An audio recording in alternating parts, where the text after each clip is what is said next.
சில காரியங்களை வெளிப்படுத்துகிறார். தானியேல் புஸ்தகம் படிக்கிறவங்களுக்கு புரியும் நினைக்கிறேன். முதல் 6 அதிகாரம் பாத்தீங்கன்னு சொன்னா தானியேலுடைய லைஃப், அவருடைய வாழ்க்கையில் நடந்தான சம்பவங்கள் எல்லாம் இருக்கும். 7ஆம் அதிகாரத்துல இருந்து 12ஆம் அதிகாரம் வரைக்கும் அவருடைய ஒர்க்ஸ் ஆஃப் தானியேல் அப்படின்பாங்க, தானியேலுடையதான ப்ராஃபசிஸ், கர்த்தருக்கு வெளிப்படுத்தப்பட்டவைகள் இருக்கும். அந்த 12 அதிகாரத்துல கர்த்தர் எல்லாத்தையும் கொடுத்துட்டு தானியேல் கிட்ட ஒரு காரியம் சொல்றாரு. இந்த காரியங்களை என்ன பண்ணிரு, ஒரு புஸ்தகத்துல முத்திரை போட்டு வச்சிரு அப்படின்னு சொல்றாரு. எதற்காக அப்படின்னு கேட்டா, முடிவு காலத்துக்குரியதான தீர்க்க தரிசனங்கள் அதுல இருக்கிறபடினால அந்த முடிவு காலம் மட்டும் எப்படி இருக்கும் அப்படின்னு கேட்டீங்கன்னு சொன்னா சீல் பண்ணி இருக்கும் அப்படின்னு ஆண்டவர் சொல்றாரு. இப்ப நீங்க கொஞ்சம் வேதத்தை தியானிக்கிறவங்க அல்லது விரும்புறவங்க அப்படி கவனிச்சுட்டே வாங்க. ஆண்டவர் எப்படி எங்க எவ்வளவு அழகா அதை லிங்க் பண்ணி இருக்கிறாரு, நமக்கு எவ்வளவு தெளிவுபடுத்துறாரு அப்படின்றத நீங்க பார்க்கலாம். ஆனா நீங்க வந்தவங்க எல்லாரும் கண்டிப்பா வசனத்துல ஆர்வம் உள்ளவங்க தான் வந்திருக்கிறீங்க, கண்டிப்பா தெரியும். இல்லைன்னா இந்த மீட்டிங்கு நீங்க வர மாட்டீங்க, எனக்கு அது தெரியும். எங்க மீட்டிங்கு வந்தா வேற ஒன்றும் கிடைக்காதுன்னு உங்களுக்கு தெரியும் இல்லையா? சோ அதனால நீங்க வந்தவங்க அத்தனை பேரும் வசனத்தை விரும்புறவங்க தான். அதனால சொல்றேன். இப்ப தானியேல்கிட்ட ஆண்டவர் சில காரியங்களை போட்டு முத்திரைகளை போட்டு கொடுக்கிறார். இந்த முத்திரைகள் எங்க உடைக்கப்படுகிறது அப்படின்னு சொல்லி பாத்தீங்கன்னா 6ஆம் அதிகாரம் வெளிப்படுத்தின விசேஷம் 1வது வசனத்தை வாசிங்க பார்ப்போம். 6:1 வாசிங்க பார்ப்போம். தேவரீர் புஸ்தகத்தை வாங்கவும் அதன் முத்திரைகளை உடைக்கவும் பாத்திரராய் இருக்கிறீர். ஏனெனில் நீர் அடிக்கப்பட்டு சகல கோத்திரங்களிலும் பாஷைக்காரரிலும் ஜனங்களிலும் ஜாதிகளிலும் இருந்து எங்களை தேவனுக்கென்று உடைய இரத்தத்தினாலே மீட்டுக் கொண்டு புஸ்தகத்தை முத்திரை அந்த உரைகளை வாங்கவும் உடைக்க நீர் பாத்திரராய் இருக்கிறீர் என்று வாசிக்கிறோம். 6:1 என்ன சொல்லுது? அன்றியும் ஆட்டுக்குட்டியானவர் முத்திரைகளில் ஒன்றை உடைக்க கண்டேன். அப்ப இந்த புஸ்தகத்தினுடைய முத்திரைகள் அங்கே உடைக்கப்படுகிறது என்பதை நமக்கு தெளிவாய் தெரிகிறது. ஆண்டவர் தானியேல் இடத்துல சில காரியங்களை கொடுக்கிறார். அதை கொண்டு வந்து யோவான் இடத்துல அந்த முத்திரைகள் உடைக்கப்படும்படியாக கொடுக்கப்படுகிறது என்று சொல்லி பார்க்கிறோம். அதே வேளையில இந்த முத்திரைகள் முடிவு காலம் மட்டும் அப்படின்னு இருக்குது. முடிவு காலம் என்றால் என்ன, எப்ப இந்த முத்திரைகள் உடைக்கப்படும் முடிவு காலம் அப்படின்னு இருக்கு. முடிவு காலத்தை எங்கிருந்து வரையறுக்கலாம்? இப்போ கடைசி காலம் அப்படிங்கறத நீங்க எங்க ஸ்டார்ட் பண்ணலாம்னா அப்போஸ்தலர் 2ஆம் அதிகாரத்துல ஸ்டார்ட் பண்ணிடலாம். எப்படின்னு கேட்டீங்கன்னா, கடைசி நாட்களில் மாம்சமான யாவர் மேலும் என் ஆவியை ஊற்றுவேன் அப்படின்னு யோவேல்ல சொன்னது அங்க நடக்குதுங்கிறார். அப்ப கடைசி காலம் அங்கேயே தொடங்கிருச்சுன்னு சொல்லி பார்க்கிறோம். கடைசி காலம் அங்கேயே தொடங்கிருச்சு. ஆனா அந்த முடிவு காலம் அப்படிங்கறத எதை வச்சு நம்ம வகை செய்ய முடியும் அப்படின்னு சொல்லி பாத்தீங்கன்னா, எங்களுக்கு ஆண்டவர் ஏற்கனவே சில வசனங்களை படிக்கும் போது ஒரு சில காரியங்களை ஆண்டவர் சொல்லி இருந்தார். எதை வச்சு அப்படின்னா, இந்த கடைசி நாட்கள் கடைசி காலங்கிறதுக்கு மிக முக்கியமான அடையாளம் என்ன அப்படின்னு பார்த்தா இஸ்ரவேல் ஜனங்கள் திரும்பி வருவது. நேற்று தினத்தோட பார்த்தோம். நேரடி வசனம் வாசிங்க. ஓசியாவின் புஸ்தகம் 3ஆம் அதிகாரம் 5வது வசனத்தை வாசிங்க. ஓசியா 3:5. இஸ்ரவேல் புத்திரர் திரும்பி தங்கள் தேவனாகிய கர்த்தரையும் தங்கள் ராஜாவாகிய தாவீதையும் தேடி கடைசி நாட்களில் கர்த்தரையும் அவருடைய தயவையும் நாடி அஞ்சிக்கையாய் வருவார்கள். அப்ப இஸ்ரவேல் ஜனங்க எப்ப திரும்பி வராங்களோ அது என்ன காலம்? கடைசி நாட்கள் அப்படின்னு அர்த்தம். அப்ப கடைசி நாட்களில் தான் இந்த முத்திரைகள் உடைக்கப்படணும் அப்படின்னு. குறிப்பா இந்த முத்திரைகள் எப்போ, இந்த கடைசி நாட்கள்ல எப்போ உடைக்கப்படணும் அப்படிங்கறதற்கு ஒரு பர்டிகுலரா ஆண்டவர் ஒரு காரியத்தை சொல்லி இருந்தார். இப்போ ரீசெண்டா வேதத்தை வாசிக்கும் போது அதுல கர்த்தர் சில காரியங்களை வெளிப்படுத்தி இருந்தார். குறிப்பா அந்த கடைசி நாட்கள்ல இப்ப நீங்க அந்த 6ஆம் அதிகாரம் வெளிப்படுத்தின விசேஷத்தை பாத்தீங்கன்னு சொன்னா 4 முத்திரைகள், 4 குதிரைகளை பத்தி இருக்கும். 6 முத்திரைகள் அதுல இருக்கும். குறிப்பா அந்த 6 முத்திரைகளை குறித்து அந்த 6ஆம் அதிகாரத்தை குறித்து எல்லோருக்கும் ஒரு கருத்து இருக்கு. திருப்பியும் சொல்றேன், வேதத்தை நீங்க தியானிக்கிறதுனால இந்த பைபிள் ஸ்டடி மாதிரி இதை எடுத்துட்டு அதுக்கப்புறமா நான் எவிடன்ஸ்குள்ள போக விரும்புறேன். பொதுவாக இந்த 6ஆம் அதிகாரத்தை பத்தி எல்லோருக்கும் ஒரு கருத்து இருக்கு. என்னன்னு கேட்டீங்கன்னு சொன்னா, இது இயேசு கிறிஸ்துவினுடைய சபை எடுத்துக்கொள்ளப்படுதல், ரகசிய வருகை நம்ம சொல்றோம். அதற்கு பிறகுதான் இது நடக்கணும் அப்படின்னு சொல்லி ஒரு கருத்து இருக்கிறது. எதனால அப்படின்னு சொன்னா, முதல் 3 அதிகாரங்கள்ல சபையின் காலம் முடிவடைந்து விடுகிறது. 3ஆம் அதிகாரத்துல 7 சபையினுடைய காலம் முடிவடைகிறது. முடிவடைந்த உடனே 4ஆம் அதிகாரத்துல ஆண்டவர் சொல்றாரு, இங்கே ஏறி வா, இவைகளுக்கு பின்பு சம்பவிப்பதை நான் உனக்கு காண்பிப்பேன் அப்படின்னு சொல்றாரு. இப்போ அதனால என்ன எல்லாரும் சொல்லிட்டாங்க அப்படின்னா, 3 அதிகாரம் சபையின் முடிஞ்ச உடனே 4ஆம் அதிகாரத்துல சபை ஏறி எங்க போயிடுது? பரலோகத்துக்கு போய்விடுகிறது அப்படின்னு சொல்றாங்க. ஆனால் அந்த இடத்துல பர்டிகுலரா ஆண்டவர் யோவானை தான் சொல்றாரு ஒழிய சபையை சொல்லவில்லை. அந்த இடத்துல சபையை ஏறி வா அப்படின்னு யோவானை பார்த்து முதல் 3 அதிகாரத்திலையும் நீங்க பாத்தீங்கன்னா யோவானை பார்த்து கர்த்தர் சொல்ற வார்த்தை, ஆசியாவில் உள்ள 7 சபைகளுக்கு நீ எழுது அப்படிங்கிறார். யோவான் சபைக்கு அடையாளமாய் ஒரு இடத்திலும் சொல்லப்படவே இல்லை. எந்த இடத்துலயுமே பைபிள் அப்படி இல்ல. இன்னும் நீங்க தெளிவா பாத்தீங்கன்னா 22ஆம் அதிகாரத்துல நம்ம எல்லாருக்கும் தெரிஞ்ச வசனம் தான், ஆவியும் மனவாட்டியும் வா என்பானாக. 17வது வசனம், ஆவியும் மனவாட்டியும் வா என்பானாக. அடுத்து என்ன இருக்குது? கேட்கிறவனும் வா என்பானாக. இவைகளை கேட்டு சாட்சியா எழுதுகிறவன் அவரை பத்தி அவர் எழுதுறார். அப்போ இந்த இடத்துல வசனம் தெளிவா சொல்லுது, சபை வேறு, ஆவி வேறு, கேட்கிறவன் வேறு. அப்ப யோவான் வேறு, சபை வேறு.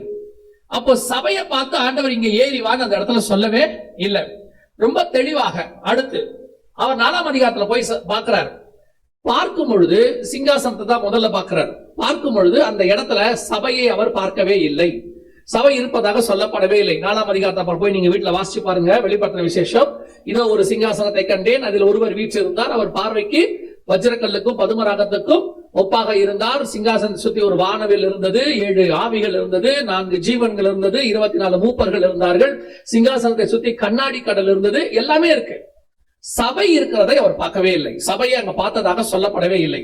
ஆனால் எந்த இடத்துல சபையை அவர் பார்க்கிறாரு அப்படின்னு பாத்தீங்கன்னா 7ஆம் அதிகாரம் வெளிப்படுத்தின விசேஷம் 9வது வசனத்தை வாசிங்க. 7:9 வாசிங்க. இவைகளுக்கு பின்பு நான் பார்த்தபோது இதோ சகல ஜாதிகளிலும் கோத்திரங்களிலும் ஜனங்களிலும் பாஷைக்காரரிலும் இருந்து வந்ததும் ஒருவனும் எண்ணக்கூடாததுமான திரளான கூட்டமாகிய ஜனங்கள் வெள்ளை அங்கிகளை தரித்து தங்கள் கைகளில் குருத்தோலைகளை பிடித்து சிங்காசனத்திற்கு முன்பாகவும் ஆட்டுக்குட்டியானவருக்கு முன்பாகவும் நிற்க கண்டேன். தெளிவா இருக்கு. இங்கதான் சபை போய் நிக்குது.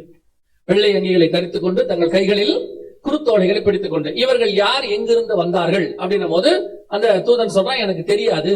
அப்போ யோவான் சொல்றாரு தெரியாது, தீர்க்கதரிசி அவர் சொல்றாரு தெரியாதுன்னு சொல்றாரு. அடுத்து இவர்கள் ஆட்டுக்குட்டியின் ரத்தத்தினாலே தங்கள் வஸ்திரங்களை தோய்த்து வெளுத்தவர்கள், ஆட்டுக்குட்டியானதாமே இவர்களை ஜீவ தண்ணீர் அண்டைக்கு நடத்துகிறார். அப்ப தெளிவா இருக்கு, சபை அங்கதான் இருக்கு. நல்லா கவனிச்சு பாருங்க. அவர் 2ஆம் அதிகாரத்திலையும் 1ஆம் அதிகாரத்திலையும் ஆண்டவரை பாக்குறாரு, 4ஆம் அதிகாரத்துல பாக்குறாரு, 5ஆம் அதிகாரத்துல பாக்குறாரு. எங்கேயுமே சபையை பார்த்ததா சொல்லவே இல்லை. ஆனா 7ஆம் அதிகாரத்துல பார்க்கும்போது சபையை பார்த்ததாக சொல்லுகிறார். இவர்கள் எங்கிருந்து வந்தார்கள் அவங்க கேட்கிறார். இப்பதான் வந்திருக்கிறாங்க அப்படின்னு சொல்லி கேட்கிறாரு. அப்ப 6ஆம் அதிகாரம் வரைக்கும் சபை எடுத்துக்கொள்ளப்படுவதற்கு முன்பதாக நடைபெற வேண்டிய சம்பவங்கள். இந்த 6ஆம் அதிகாரம் என்பது கிறிஸ்து சபையை எடுத்துக்கொள்வதற்கு முன்பாக நடக்க வேண்டியது. இது எல்லாம் இப்பொழுது நடைபெற்றுக் கொண்டிருக்கிறது. அதான் ரொம்ப முக்கியம். எதுக்காக இதை உங்களுக்கு சொல்றேன் அப்படின்னா, இது இப்ப நடந்துகிட்டே இருக்கு.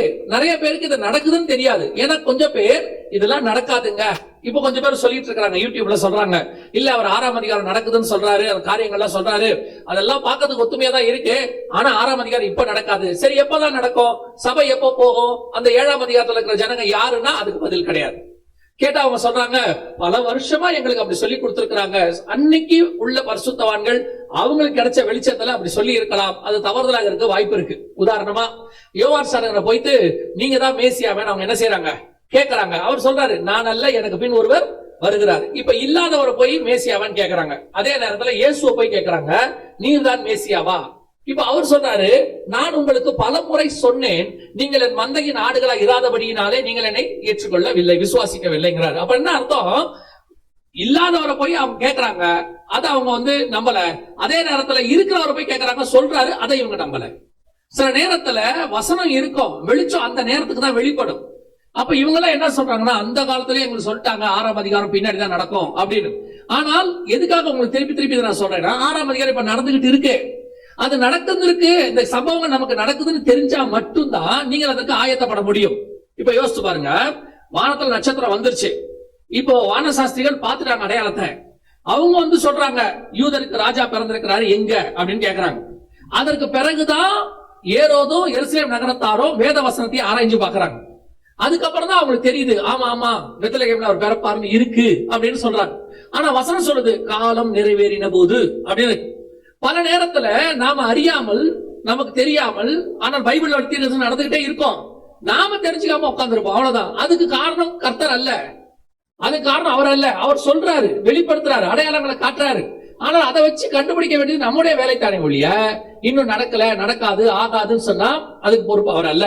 எதுக்கு இவ்வளவு தெளிவா சொல்றேன்னா, ஒரு பெரிய கூட்டமே இல்ல 6ஆம் அதிகாரம் இப்ப நடக்காது நடக்காதுன்னு சொல்றாங்க, அதுல பாதிக்கு மேல நம்ம கிராஸ் ஆயிட்டோம், பாதியை தாண்டிட்டோம். நாம இந்த காரியங்கள் ஒவ்வொன்றும் நடக்கிற காலத்துல இருந்து இது நடக்குது நடக்குதுன்னு ஆரம்பத்தில் நாங்க சொல்லும் போது 2012 சொல்லும் பொழுது அநேகர் இல்ல அவர் தப்பான கள்ளத்தீர்க்கதரிசனம் சொல்றாரு, கள்ள போதகம் பண்றாரு அப்படின்னா.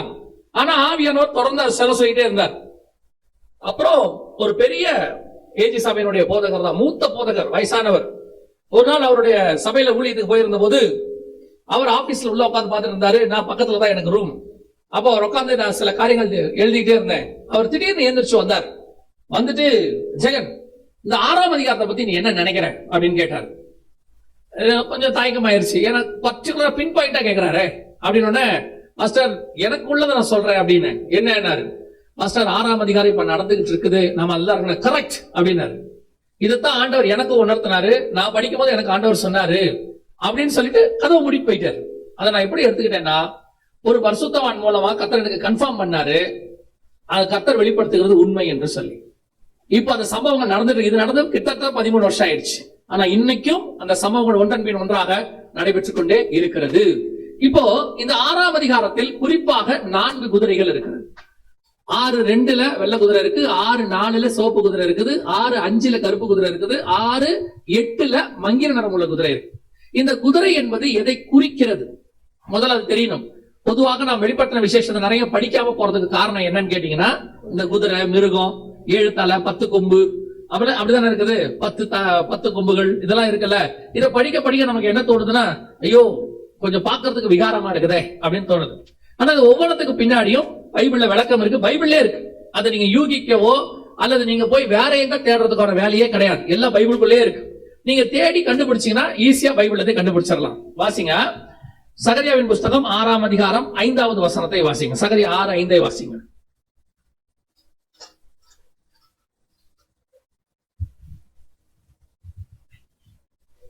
அந்த தூதன் எனக்கு பிரதியுத்தரமாக, இவைகள் சர்வலோகத்துக்கும் ஆண்டவராய் இருக்கிறவருடைய சமூகத்தில் நின்று புறப்படுகிற வானத்தினுடைய 4 ஆவிகள் என்றார். வானத்தினுடைய 4 ஆவிகள் என்றார். அதே 6ஆம் அதிகாரத்துல 1 முதல் 4 வசனத்துல இந்த 4 குதிரைகள் இருக்கிறது. சிவப்பு, கருப்பு, வெள்ளை, மங்கிர நிறமுள்ள குதிரை, புள்ளி புள்ளியான குதிரை எல்லாம் இருக்கு. இந்த குதிரைகளுக்கு விளக்கம் என்னன்னா, கர்த்தருடைய திட்டத்தை பூமியில் செய்கிறதான ஆவிகள், பணிவிடை ஆவிகள் நம்ம சொல்றோம் இல்லையா. இப்ப நீங்க உலகத்துல பாத்தீங்கன்னு சொன்னா, கவர்மெண்ட்ல ஒரு உத்தரவு போடுவாங்க. அந்த உத்தரவு அதுக்கு கீழே இருக்கிற மந்திரி கிட்ட வரும், அந்த துறை மந்திரி என்ன பண்ணுவாரு, கீழே இருக்கிற IAS ஆபீசர் அனுப்புவாரு. அந்த ஆபீசர் என்ன பண்ணுவாரு, அந்த இடத்துல இருக்கக்கூடியதான அதிகாரிகளுக்கு அனுப்புவாரு. அந்த அதிகாரிகள் என்ன பண்ணுவாங்க, கீழே இருக்கிற ஊழியர்கிட்ட சொல்லி அதை நிறைவேற்றுவாங்க. ஒரு 1000 ரூபாய் கொடுக்குறாங்கன்னு வச்சுக்கோங்க கவர்மெண்ட்ல, அது உங்களுக்கு வந்து சேரத்துக்குள்ள இதான் புரோட்டோகால் அப்படிம்பாங்க. அடுத்து இப்படிதான் வரும், நேரா கொண்டு வந்து கையில கொடுக்க மாட்டாங்க, இது ஒருத்தர் மூலமா அது தாண்டி வரும். அந்த மாதிரி தான் இந்த திட்டங்கள்லாம், இந்த மாதிரி அது புரோட்டோகால்லாம் எங்க உருவாச்சுன்னா பைபிள்ல இருந்துதான். ஏன்னா பைபிள்ல வந்து ஹெவன்லி கிங்டம் பார்த்து தான் உலக கிங்டம் காப்பி அடிக்குது. உலக கிங்டமுக்கு கிரியேட்டர் கிடையாது, நல்லா புரிஞ்சுக்கொள்ளுங்க. கிரியேட்டர் ஒருத்தர் தான் இருக்காரு, அவர் தான் எல்லாத்தையும் கிரியேட் பண்ணாரு. அதை பார்த்து காப்பி அடிக்கிறவங்க தான் இன்னைக்கு இருக்கிறாங்க. ஆனா அந்த காப்பி அடிக்கிறவன் திறமசாலியா இருக்கிறான். அவன் எப்படி காப்பி அடிக்கிறான்னா, நம்ம காப்பி அடிச்சோன்னு தெரியாதபடி கண்டுபிடிக்க முடியாதபடி காப்பி அடிக்கிறான். அதான். ஆனா நீங்க உட்கார்ந்து கொஞ்சம் தியானிச்சு பாருங்க, எல்லாமே பைபிள்ல இருந்து காப்பி அடிச்சதா இருக்கு. அத்தனையும் எல்லா ஃபீல்டும் நான் சொல்றேன். நீங்க கன்ஸ்ட்ரக்ஷன் ஃபீல்டோ அல்லது வந்து மீடியா ஃபீல்டோ அல்லது வந்துட்டு நீங்க இந்த மாதிரி உள்ள கவர்மெண்ட் காரியங்களோ பொலிட்டிக்கல் ஃபீல்டோ எதை வேணாலும் எடுத்துக்கோங்க, அத்தனையும் பைபிள்ல இருந்து காப்பி அடிச்ச விஷயமா தான் இருக்கும். இப்ப இந்த பைபிள், இந்த புரோட்டோகால், கவர்மெண்ட் புரோட்டோகால்ஸ், இது எங்க வந்துங்கன்னா பைபிள்ல இருக்கு. ராஜா தனக்கு கீழே உள்ளதான தூதர்களுக்கு கட்டளை இடுகிறார். அவர்கள் வந்து பூமியில உள்ள மனுஷங்களை வச்சு சில நேரத்துல செய்வாங்க, சில நேரத்துல அவங்க நேரடியாகவும் செய்வாங்க. இப்போ பிசாசு என்ன பண்ணா, பெர்சியா தேசத்து அதிபதியை வைத்து என்ன செய்யறான், தடை உண்டு பண்ணினான் அப்படின்னு சொல்லி நம்ம பார்க்கிறோம். பார்வோன் சிங்காசனத்தில் உட்கார்ந்திருந்தான் அப்படின்னு இருக்கு. இதெல்லாம் அவன் பாத்தீங்கன்னா ஜெயவ ஜனங்களை கொலை பண்ணுகிறவனா இருந்தான். இது யாரோட வேலை, பிசாசோட வேலை. தீரு ராஜாவை குறித்து புலம்பி அப்படின்னா என்ன அர்த்தம், தீரு ராஜா இருக்கிறான் ஆனா உள்ள இருக்கிறவன் பிசாஸ், மனுஷனை கொண்டு அவன் செய்வான். இந்த மாதிரி தான் புரோட்டோகால் அப்படின்னு சொல்றான். சோ இப்போ இந்த 4 குதிரைகள், அது எதை குறிக்கிறது, 4 ஆவிகள், கர்த்தருடைய திட்டத்தை பூமியில செய்யக்கூடியதான 4 ஆவிகள். குறிப்பாக இந்த 4 ஆவிகள் ஒன்றன் பின் ஒன்றாக ஒரு வேலையை பூமியில செய்து, இதுல பர்டிகுலரா இப்ப நம்ம காலத்துல நடந்த ஒரு சம்பவம் இருக்கு. அது எப்ப நடந்துச்சு அப்படின்னு சொல்லி நான் பார்க்கறதுக்கு முன்னாடி, அந்த முதல் சம்பவம் நம்ம பார்க்கறது 2வது சம்பவம். முதல் சம்பவம் எப்ப நடந்துச்சு, 6ஆம் அதிகாரம் 2ஆம் வசனம், 6ஆம் அதிகாரம் 2ஆம் வசனம், வெளிப்படுத்தின விசேஷம். நான் பார்த்தபோது இதோ ஒரு வெள்ளை குதிரையை கண்டேன், அதன் மேல் ஏறி இருந்தவன் வில்லை பிடித்திருந்தான், அவனுக்கு ஒரு கிரீடம் கொடுக்கப்பட்டது, அவன் ஜெயிக்கிறவனாகவும் ஜெயிப்பவனாகவும் புறப்பட்டான். நல்லா கவனிங்க, அவனுக்கு ஒரு கிரீடம் கொடுக்கப்பட்டது, அவன் ஜெயிக்கிறவனாகவும் ஜெயிப்பவனாகவும் புறப்பட்டான் அப்படின்னு இருக்கு. இது எப்ப நடந்துச்சு, இது எதை பத்தி குறிக்கிறது அப்படின்னு கேட்டீங்கன்னு சொன்னா, பூமியில ஒரு கவர்மெண்ட் தொடங்க போகுது. அந்த கவர்மெண்ட்டுக்குரிய ஆட்கள் வருவாங்க. வெளிப்படுத்தல் 17 அதை பத்தி சொல்லப்பட்டிருக்கு. அதை மொத்தமா எக்ஸ்பிளைன் பண்ண நேரம் இல்ல, ஏன்னா நம்ம 2வது 3வது பார்க்க வேண்டியிருக்கு. சோ பர்டிகுலராக ஒரு கவர்மெண்ட் வருது. அந்த கவர்மெண்ட் தான் ஜெயிக்கிறவனாகவும் ஜெயிப்பவனாகவும் புறப்பட்டான். எங்க இருக்கு? வெளிப்படுத்தல் 13:7 வாசிங்க பார்ப்போம். 13:7 வாசிங்க. மேலும் பரிசுத்தவான்களோடு யுத்தம் பண்ணி அவர்களை ஜெயிக்கும்படிக்கு அதற்கு அதிகாரம் கொடுக்கப்பட்டதும் அல்லாமல் ஒவ்வொரு தேச கோத்திரத்தின் மேலும் பாஷைக்காரர் மேலும் ஜாதிகள் மேலும் அதற்கு அதிகாரம் கொடுக்கப்பட்டது. இதான் அந்த வசனத்துக்கான விளக்கம். ஒரு கவர்மெண்ட் எழும்பி வரும். அந்த கவர்மெண்ட் உலகத்தில் இருக்க எல்லாரையும் தன் கண்ட்ரோலுக்கு கீழே கொண்டு வரும். எப்படி கொண்டு வரும் அப்படின்னு சொல்லி பாத்தீங்கன்னா, அதுக்கு ஒரு நிறைய கோடு அதுல இருக்கு. அதுல பச்சைக்குள்ள வெள்ளை கலர் குதிரைன்னு இருக்கு. சமாதானத்தை பூமியில கொண்டு வரது. வெள்ளை கலர்னா எதை குறிக்குது? சமாதானத்தை குறிக்கக்கூடியதாக இருக்கிறது. அந்த சமாதானத்தை கொண்டு வந்து உலகத்துல இருக்கிற எல்லாரையும் தன் கண்ட்ரோல்ல கொண்டு வருவான். அவனுக்கு ஒரு கிரீடம் கொடுக்கப்பட்டது. அப்படின்னா என்ன அர்த்தம்னா, கவர்மெண்ட் அரசாட்சி அத்தாரிட்டி கொடுக்கப்படுகிறது அப்படின்னு அர்த்தம். கிரீடத்தை கொடுத்தாச்சுன்னா என்ன அர்த்தம்? அத்தாரிட்டி. சாலமோன் தலையில கிரீடத்தை வச்ச உடனே அவர் என்னவாயிருது? ஒரு அத்தாரிட்டி வந்துருது. இப்ப உலக அழகி போட்டி நடக்குது. தலையில ஒரு கிரீடத்தை வச்சோன்னா உலக அழகி ஆயிடுறாங்க. அந்த வருஷத்துக்கு அவங்க தான் உலக அழகி அப்படின்னு சொல்லிடுறாங்க. அந்த மாதிரி அவனுக்கு ஒரு கிரீடம் கொடுக்கப்பட்டது அப்படின்னு இருக்கு. இதுக்கான விளக்கம் எங்க இருக்கு அப்படின்னா, வாசிங்க தானியேல் புஸ்தகம் 11ஆம் அதிகாரம் 21வது வசனத்தை வாசிங்க. தானியேல் 11:21 வாசிங்க. அந்த ஸ்தானத்தில் அவமதிக்கப்பட்டவன் ஒருவன் எழும்புவான். அவனுக்கு ராஜ்யபாரத்தின் மேன்மையை கொடாதிருப்பார்கள். ஆனாலும் இவன் சமாதானமாய் நுழைந்து, எப்படி நுழைந்து? சமாதானமாய் நுழைந்து, அதான் வெள்ளை குதிரை. சமாதானமாய் நுழைந்து இச்சகம் பேசி ராஜ்யத்தை கட்டிக்கொள்ளுவான். அதான் கிரீடம் கொடுக்கப்பட்டது. சமாதானமாய் நுழைந்து இச்சகம் பேசி ராஜ்யத்தை கட்டிக்கொள்வான். அதுதான் ஜெயிக்கிறவனாகவும் ஜெயிப்பனாகவும் புறப்பட்டான். கிரீடம் கொடுக்கப்பட்டது வெள்ளை கலர் குதிரை. இது யாருன்னா, வரப்போற ஆன்டி கிரைஸ்டுடைய கவர்மெண்ட்டுக்கான ஆட்கள் உள்ள வருவாங்க. வந்து அவங்க எப்படி பூமிக்குள்ள அவங்க கவர்மெண்ட்டை ஸ்தாபிக்க தொடங்குவாங்கன்னா, சமாதானத்தை அறிவிக்கிறவர்களாக தொடங்குவாங்க. நாங்க 2004 இருந்து இந்த ஊழியத்தை செய்றோம். 2008 இருந்து சிடி, அந்த காலத்துல சிடி இருந்துச்சு, சிடி போட்டுக்கிட்டு இருந்தோம். அந்த சிடியிலேயே இந்த மாதிரி ஆன்டி கிரைஸ்டுடைய கவர்மெண்ட் ஐரோப்பாவில 10 நாடுகள் கூட்டமைப்பு தொடங்குது அப்படின்றத சொல்லிட்டு இருந்தோம். அதுக்கு வலு சேர்க்கிற விதமா 2012 ஒரு சம்பவம் நடந்துச்சு. கவனிங்க, இதை பாருங்க. இது 2012 நடந்தது. Despite a year marked by one of the worst crises in decades and repeated scenes of social unrest across the continent, the European Union has been awarded the 2012 Nobel Peace Prize. The Norwegian Nobel Committee has decided that the Nobel Peace Prize for 2012 is to be awarded to the European Union. இது 2012க்கான சமாதானத்துக்கான Nobel பரிசு ஒரு கவர்மெண்ட்டுக்கு கொடுக்கப்பட்டது. எந்த கவர்மெண்ட்னா, European யூனியனுக்கு கொடுக்கப்பட்டது. European யூனியனுக்கு கொடுக்கப்பட்டது. இந்த சமாதானத்துக்கான Nobel பரிசு இதுவரைக்கும் ஒரு கவர்மெண்ட்டுக்கு கொடுக்கப்பட்டதே இல்லை லைஃப்ல. அது சமாதானத்துக்கான அந்த நோபல் பரிசுன்னு ஒன்று தொடங்கின காலத்துல இருந்து 2025 வரைக்கும், இது நடந்தது 2012. 2025 வரைக்குமே ஒரு கவர்மெண்ட்டுக்கு சமாதானத்துக்கான நோபல் பரிசு கொடுத்ததுல மனுஷனுக்கு தான் கொடுப்பாங்க. மனுஷன் தான் என்ன செய்வாரு? சமாதானத்தை ஏற்படுத்துவார். 2 பேருக்கு நடுவில் சமாதானம் பண்ணுகிறவர்கள் பாக்கியவான்கள் அப்படின்னு இருக்கு. ஆனா இந்த இடத்துலதான் ஃபர்ஸ்ட் டைம் சமாதானத்துக்கான நோபல் பரிசு ஒரு கவர்மெண்ட் கொடுக்கப்பட்டது. இந்த கவர்மெண்ட் பூமியில சமாதானத்தை கொண்டு வந்துச்சுன்னு சொல்றாங்க.